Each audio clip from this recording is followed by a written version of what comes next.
Why there's barely any black people left in the NBA. Picture this. A 17-year-old teenager tuning in to watch Michael Jordan suit up for the Chicago Bulls against the Detroit Pistons. It's game night in the 1990s. The air is electric. Ratings are through the roof. The teen is wearing classic Jordans with the red soles sitting in front of the television. Ready to witness greatness, a true American icon, homegrown from North Carolina. Jordan wasn't just a player. He was a cultural force, a hero who carried generations with him every time he stepped on the court.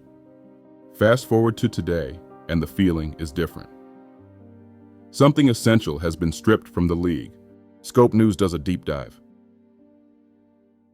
In recent years, a noticeable decline in foundational Black American representation in the NBA has emerged, replaced by a growing influx of foreign-born athletes and biracial players with ties to privilege and legacy. At first glance, the talent remains, but upon closer inspection, the soul of the game, the raw, uncompromising grit, is vanishing. The league no longer reflects the same communities that once birthed legends. Instead, it's rapidly shifting into a polished, globalized machine that seems far removed from the concrete courts and public gymnasiums that raise basketball greats. Consider Giannis Antetokounmpo and Joel Embiid, two foreign-born stars who now headline the league. Both are undeniably talented, but their rise represents a systemic trend. Increased international recruitment over investment in overlooked American-born Black athletes. On the biracial side, players like Klay Thompson and Austin Rivers stand out. Both are sons of former NBA players. Both were raised with access, connections, and financial stability, worlds apart from the lived experiences of players like Allen Iverson or LeBron James. This shift in background, struggle, and identity matters. The NBA once celebrated narratives of survival and triumph. Iverson's rebellious genius, O'Neal's sheer dominance, and James's rise from public housing in Akron to global icon status were more than entertainment. They were reflections of real lives, real trauma, and real resilience. But today's NBA is increasingly sanitized, safe, controlled. The AAU system, once a grassroots pipeline for discovering hidden talent, has morphed into an elite pay-to-play network. Families now spend thousands annually on travel teams, personal trainers, and showcase events.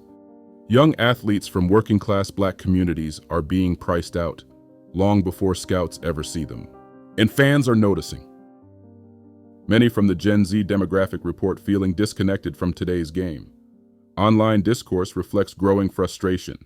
The league is too clean, too corporate, lacking the emotional highs and cultural swag that once defined it. Black people have been priced out of a sport that was popularized by so many greats. This is proof that this is orchestrated and by design. Everybody been talking about how the NBA fell off, the ratings is way down, it's boring to watch, and largely I agree with that. But nobody breaking down why and how this happened. And I talked about it and broke it down on Twitter, and it went viral. So I'm gonna break it down on TikTok on how and why the NBA fell off. So there's many reasons why the NBA is losing interest, but the number one reason, in my opinion, is because basketball has unofficially become a upper middle class or rich person sport. Let me break it down. So it costs anywhere between $30 to $100 per hour to get a kid training for basketball. And to play on the AAU team, it costs anywhere from $300 to $1,000 to be on the team, and that's without travel, gas, food, hotels, new shoes, all of that stuff. And today, if a kid isn't getting trained around the clock all year with basketball, they practically have no chance of making the NBA, even if they're really good and got the height and all that. But this shift is not accidental. There's a long history of attempting to replicate Black American excellence without crediting or compensating its source. In the music industry, Black American rappers and singers who built hip-hop were sidelined by non-FBA artists and industry plants. In Hollywood, Black British actors were repeatedly cast to portray historic Black American figures. Now in sports, the trend continues, with the NBA slowly reshaping its image through foreign and biracial talent that fits a more global, less politically disruptive narrative. Underlying these changes is a belief long held in powerful circles, that Blackness, specifically Black American identity, can be commodified and replaced. But Black Americans are not a monolith. They are not interchangeable. There is no scientific formula to recreate cultural depth born of generational pain, systemic oppression, and survival.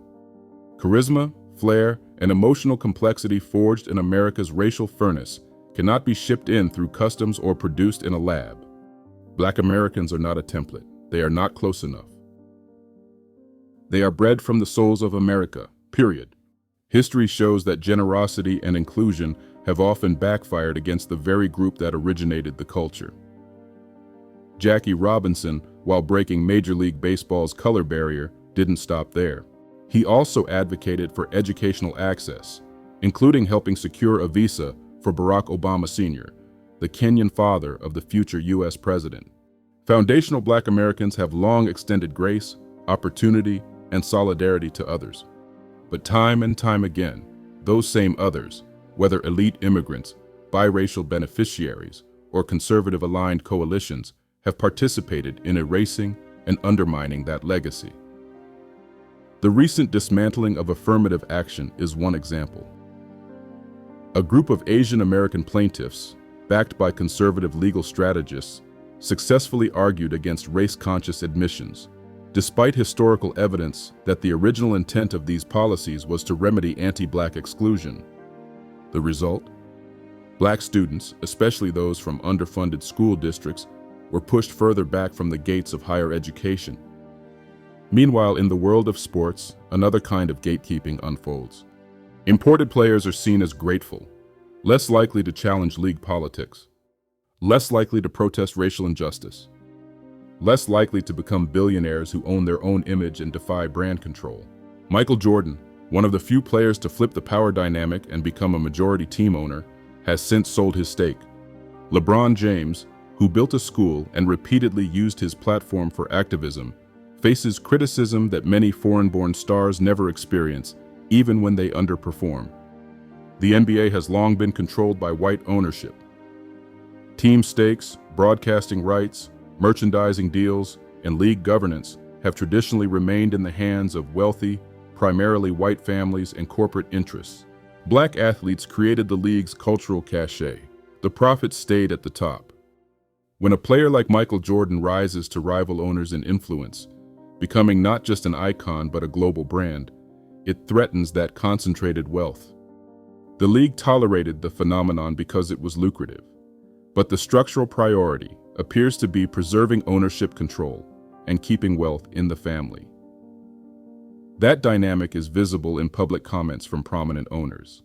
For example, Mark Cuban told Eurohoops that if American prospects were sent abroad to develop, "If we took our best kids and 7 years before they are McDonald's All-American, we sent them over to Slovenia to get an education, the league would be 1,000 times better. They just learn how to play basketball while our guys learn how to taunt and put together mixtapes." A remark that exposes an attitude favoring foreign-trained, more controllable talent over gritty, homegrown players. Ownership is protected. Black influence that threatens the profit and power structure is not. The erasure doesn't stop at the hardwood. It's visible in tennis, where athletes like Serena Williams face decades of media bias. In golf, where Black participation in elite country clubs is still met with resistance. In mainstream culture, where media personalities like Dr. Wendy Osefo have used their platforms to describe Black Americans as lost, while simultaneously aligning themselves with Black American-created brands and narratives. It's a pattern. A culture is built, that culture is commodified, and then the originators are pushed out. The NBA, once a battleground for identity, survival, and freedom of expression, is becoming a global showroom where the story no longer includes the neighborhoods, the hardship, or the bloodline that made it electric. This isn't just gentrification, this is legacy laundering. Today's fans may be watching impressive athleticism, but they're no longer watching the story. Because when a sport loses its struggle, it loses its meaning. The game becomes just a product, and the product becomes empty. Scope News tells the truth. Here are the facts. Recent NBA roster data shows over 25% of current players are foreign-born, with international recruiting now a major league focus. AAU participation costs have surged, often pricing out working-class Black families. LeBron James, Shaquille O'Neal, Allen Iverson, and countless others rose from poverty.